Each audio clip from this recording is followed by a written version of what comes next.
My name is Belewa Mayo. I'm with the National Association for Black Veterans and the Georgia State Association for Black Veterans.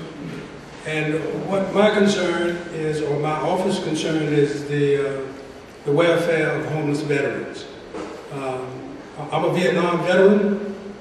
Might not look like it, but I was over there in 1966 to 68, and I was also wounded. And after that, I have been homeless during the 70s. Been on the drug scene as well.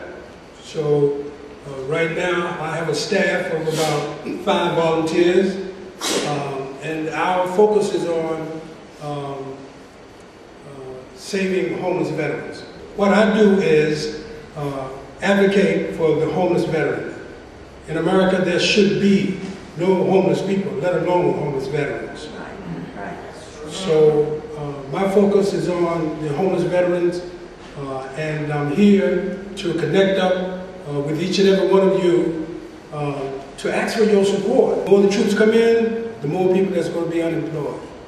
So in order to maintain peace in the community, it's going to take you working together, helping veterans and the homeless, period, to resolve some of these problems that we have dealing under capitalism. So there's not too much I have to mention except we do barbering, we got 2 horse programs, we got a yoga people that come in, arts and crafts, we do stand downs, and what's that, Qigong that we do, and we would like for you to participate in it. We're at 60 Walton Street, and if you can't participate in it, then I'm pretty sure you know somebody's family that has a veteran, and every family that has a veteran in it, pretty much somebody's got a mental problem, and it is service connected. So wars create these things, and it shouldn't happen.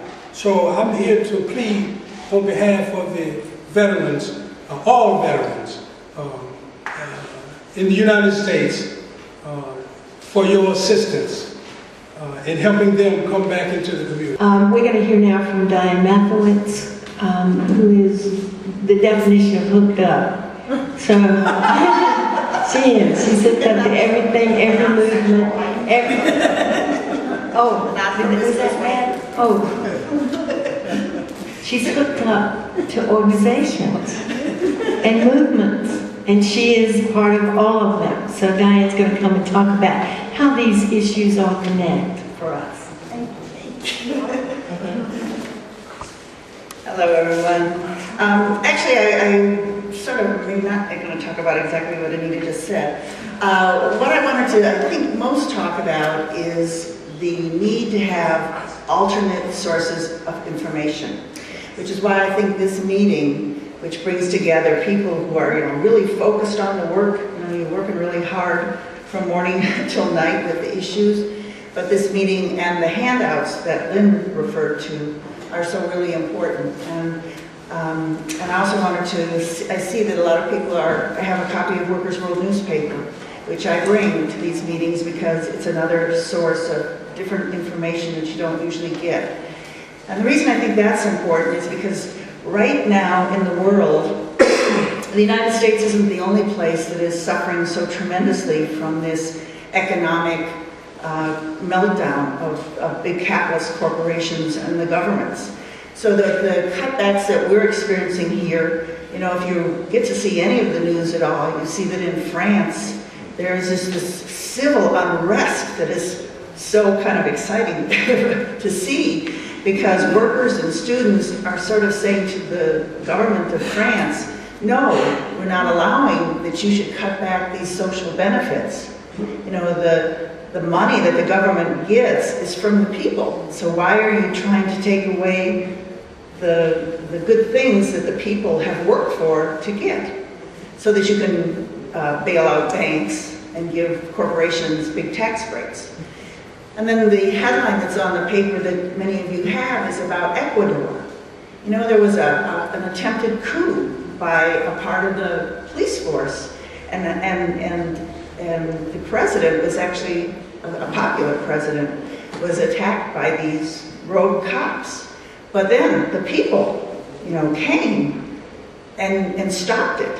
So the reason I raise all this is because in the United States, I think right now, if I read one more article in the Constitution or see one more news story about how this right-wing tsunami, it's like everybody thinks, less government, less this, less that, and it doesn't mean less government, it means more money for the corporations and less services for the people. That's right. So you would get the sense that those of us in this room are the only people who really understand the issues and the problems.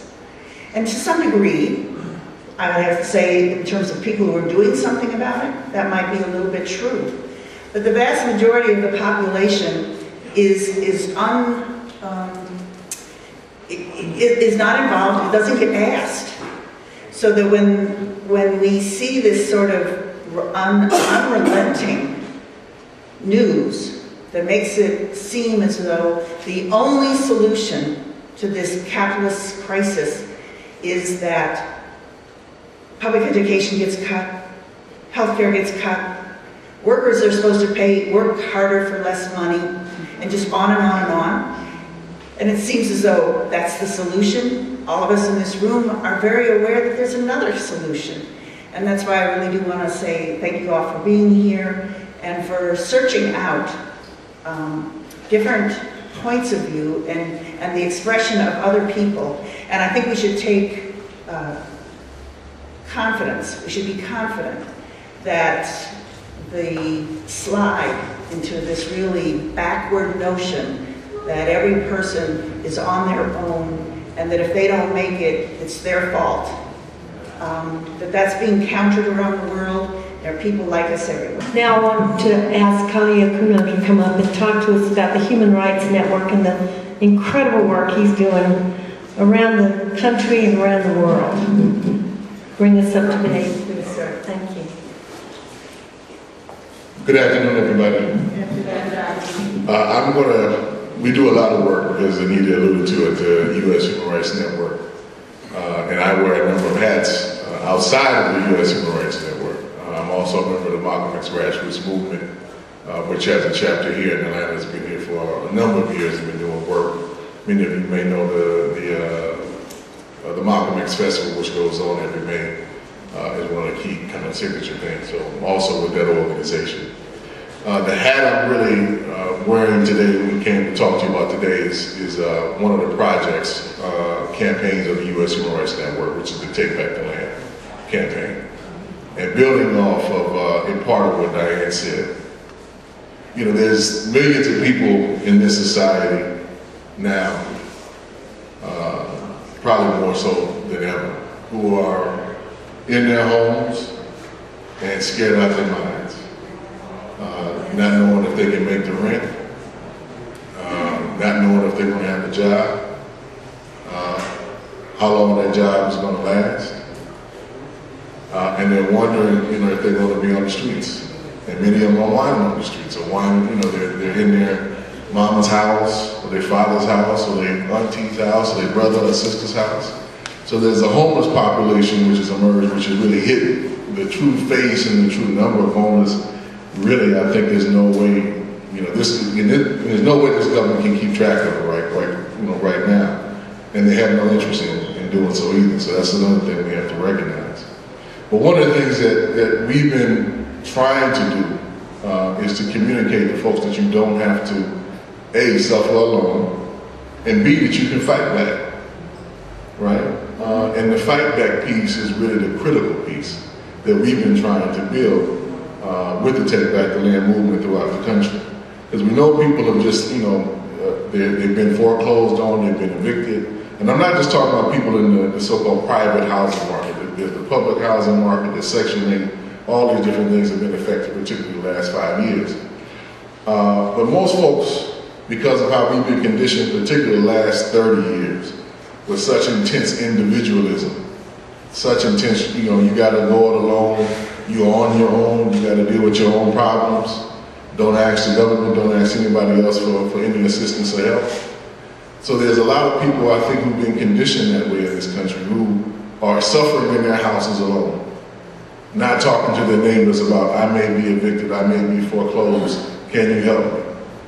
Or just staying in their homes after they've been foreclosed on and not knowing, if that sheriff comes up, what can I do, to defend my home? Or how do I argue with the banks, right? How do I defend myself?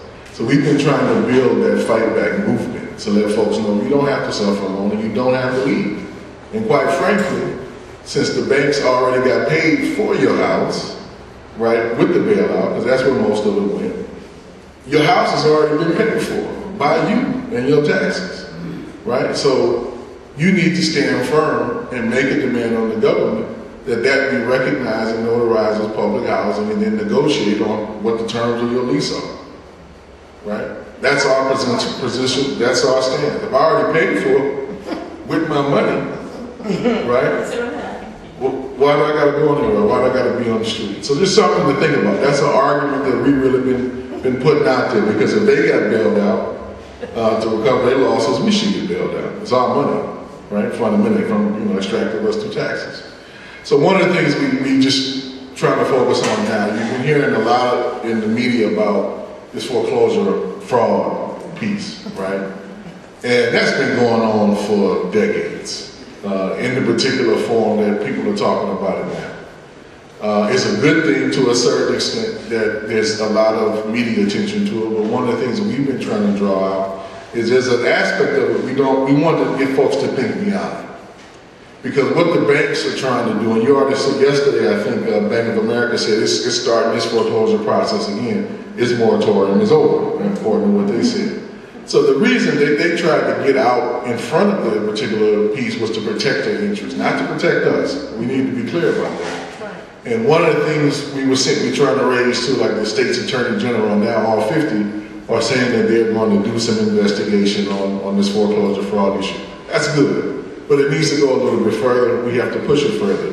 Because one of our main concerns is that all they're really concerned about is protecting the system, not protecting us.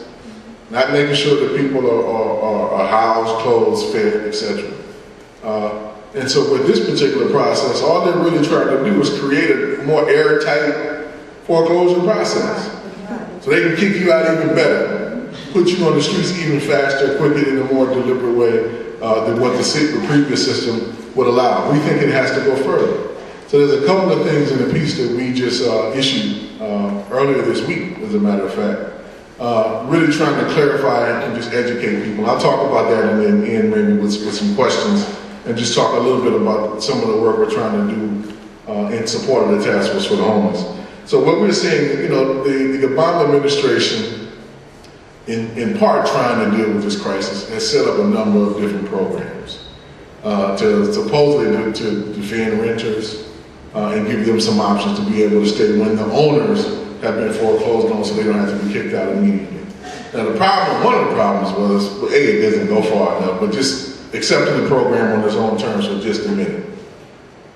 You turn that program over, you create resources, but then you give it to the banks to administer, right? So you give in the criminal, the person who created this mess, the ability to decide how it gets resolved, right? Problem, that needs to be, they're ending. So all these programs, we're saying we want to raise the demand. Every single one of these programs that they put out, the federal government needs to administer that program and to create the infrastructure and the institution to do so. Right. And to take that out of the hands of the banks, right? First and foremost, take that out of the hands of the banks. The second piece is that all the folks who've been victimized through this foreclosure fraud, and there's a million of them, they need some form of restitution. Again, the bank's got some restitution. That's right. Those of us who are legally foreclosed on, right, didn't understand the process, wasn't explained the process, and your rights weren't properly adjudicated through the courts of law, you deserve some form of restitution. Right. That's the second point. The third point was the one I raised earlier, that all the houses that have been bought, and there's millions of them, in effect by the bailout, those need to be declared public housing. Right. And put to public use. Right? And put to public use. This is to my knowledge, you know, the United States is the only country, I think, that has an overabundance of housing. Right? There's more housing stock in this country than there are people. And if you add up other spaces that could be used, it's tremendous. I think we're the only country that has basically a almost equal ratio of public storage space, what they call storage space, to housing space. Think about that. And there's homelessness in this country, and you get that much built up infrastructure.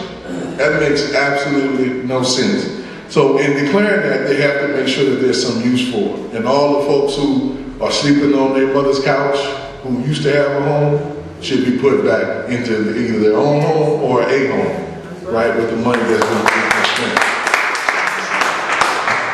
And what we're trying to call for, again, has been demonstrations by coalitions and activists all throughout the country. Those need to continue, but they need to intensify. That doesn't mean we need to be hitting the streets or targeting Bank of America every single week. That's not possible.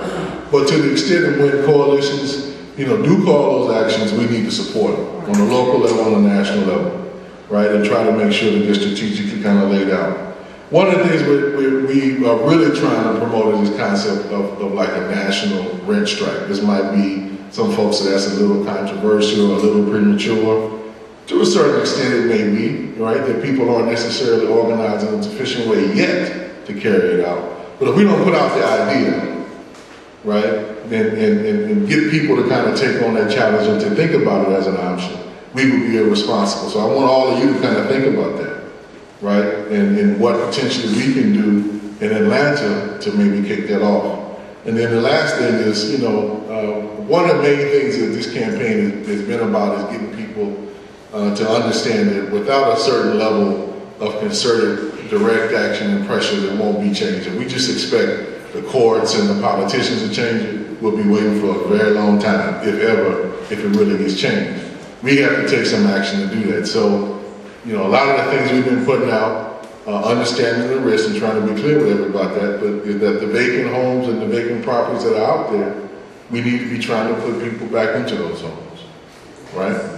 And so taking a direct action to do this is one of the things that we've been trying to inspire and getting folks to think about, as well as folks who are facing foreclosure. Keep them in their homes, right? Keeping that sheriff at bay and demanding that the sheriff be accountable, right? Not to the banks, but to the community, right? So those are the things. And then I just end, some of the things that we're trying to work with the task force on and try to bring, in particular myself, some national context and exposure with some folks I know who are trying to do different types of green sustainability work, is bring some of that into the task force to help them go off the grid and prepare for the long-term fight that the task force has on its hands, right? So those are some of the things that a number of us who are here already are trying to work on and help on the community gardens and things like that. It's going to take some time to pull everything together, but you know, we're committed to doing it. Right on, right on.